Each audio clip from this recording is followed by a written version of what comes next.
านผู้ชมที่เคารพเนื่องในโอกาสวันสร้างตั้งกำลังป้องกันความสงบครบรอบ65 ปีวันที่5เมษายน1961หาวันที่5เมษายน2026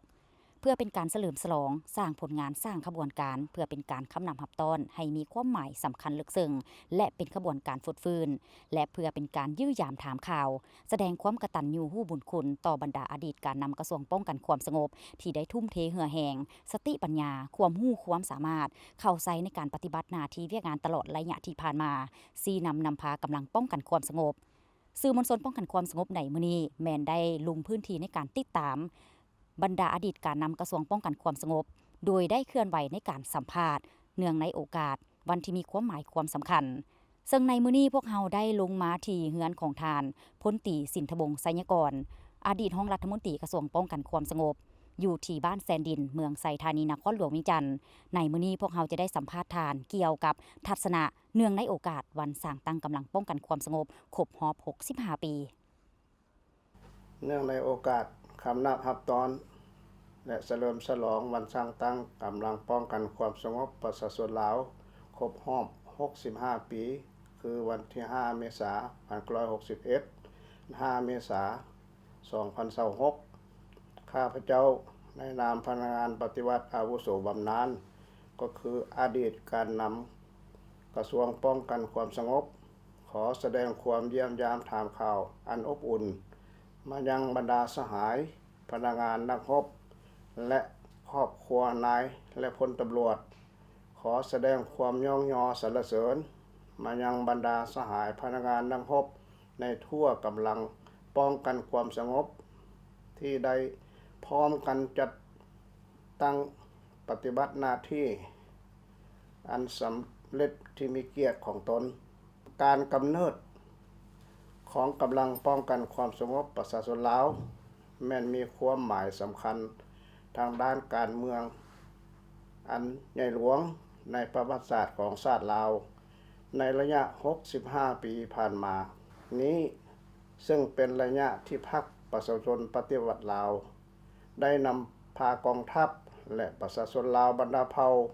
ดำเนินการต่อสู้เพื่อปกปักรักษาสองแขงตะโหม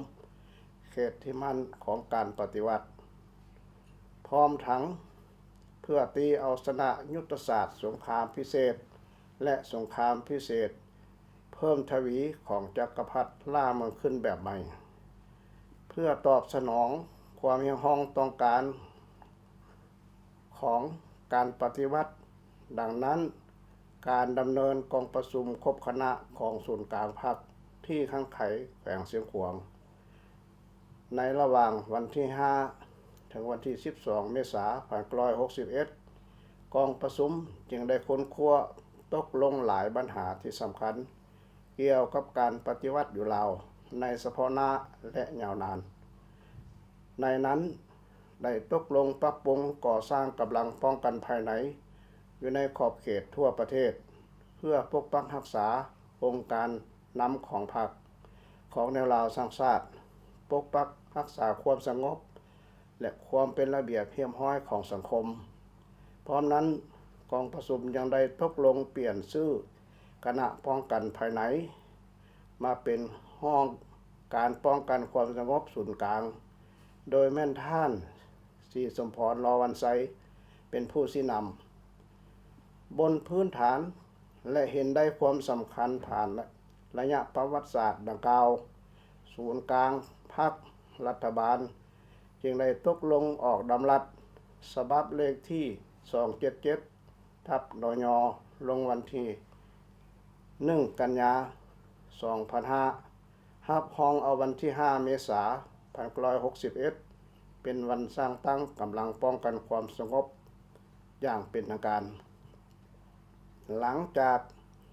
กำลังป้องกันความสงบประชาชนได้รับการสร้างตั้งขึ้นก็ได้ร่วมกับกองทัพและประชาชนลาวบรรดาเผ่าดำเนินการต่อสู้ต้านจักรพรรดิผู้หุกหาญและสามารถตีเอาชนะศัตรูจากบรรพบนี้สู่บรรพบใหม่เพิ่มขึ้นเรื่อยๆและจนสามารถปลดปล่อยประเทศชาติได้อย่างสมบูรณ์และสถา ปนาเป็นสาธารณรัฐประชาธิปไตยประชาชนลาวในวันที่2ธันวาคม1975ได้สืบต่อเป็นกำลังหลักแรงในการปฏิบัติ2หน้าที่ยุทธศาสตร์ของพรรคคือปกปักรักษาและสร้างสรรค์ประเทศชาติพ้นเด่นแม่นการจะตั้งผันขยายแนวทางการเปลี่ยนแปลงใหม่รอบด้านของพรรคแนวทางป้องกันชาติป้องกันความสงบทั่วปวงชนของพรรคบรรดามติกองประชุมใหญ่ของพรรคแผนพัฒนาเศรษฐกิจสังคมการปฏิบัติเวียกงานป้องกันความสงบความเป็นระเบียบเรียบร้อยทางด้านสังคมทางรอบด้านเฮ็ดให้ประเทศชาติมีเสถียรภาพทางด้านการเมืองมั่นคงสงบและเป็นระเบียบเรียบร้อย